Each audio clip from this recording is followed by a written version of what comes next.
Hi friends, இன்னைக்கு நம்ம 12th physics first chapter electrostaticsல long answer 5th question தான் பார்க்க போகிறோம். இது ஒரு important 3 mark. Derive an expression for the torque experienced by a dipole due to uniform electric field.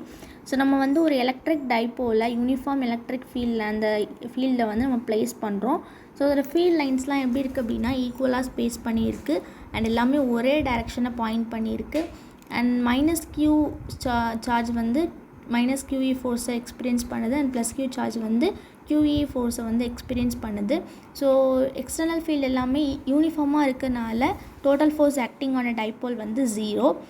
ரெண்டு ஃபோர்ஸுமே different பாயிண்ட்ஸில் act பண்ணுறதுனால இது வந்து கப்பலை கன்ஸ்டியூட் பண்ணுது. அண்ட் இந்த டைப்போல் வந்து அதனால் என்ன பண்ணுது அப்படின்னா டார்க் வந்து எக்ஸ்பீரியன்ஸ் பண்ணுது. அந்த டார்க் வந்து என்ன பண்ணுது அப்படின்னா இந்த டைப்போலை வந்து ரொட்டேட் பண்ணுது. ஓகேவா? ஸோ டோட்டல் டார்க் அந்த டைப்போல் வந்து நம்ம எப்படி எழுதலாம் அப்படின்னா tau vector is equal to இந்த டிஸ்டன்ஸ் OA வெக்டார் இன்டு இதோட ஃபோர்ஸ் மைனஸ் QE. ஓகேவா? ப்ளஸ் OB இன்ட்டு QE இதோட ஃபோர்ஸ். ஸோ நம்ம வந்து ரைட் ஹேண்ட் காக்ஸ் ரூல் வந்து நம்ம வந்து 11th ஸ்டாண்டர்ட்லேயே படிச்சிருப்போம். அதை யூஸ் பண்ணோம் அப்படின்னா நம்ம மேக்னிடியூட் போடும் போது 2 sin θ அப்படின்னு வரும்.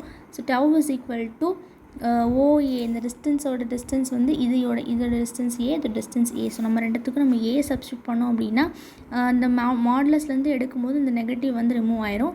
ஸோ QE ரெண்டுத்தையும் ஆட் பண்ணும்போது 2A sin θ அப்படின்னு வரும்.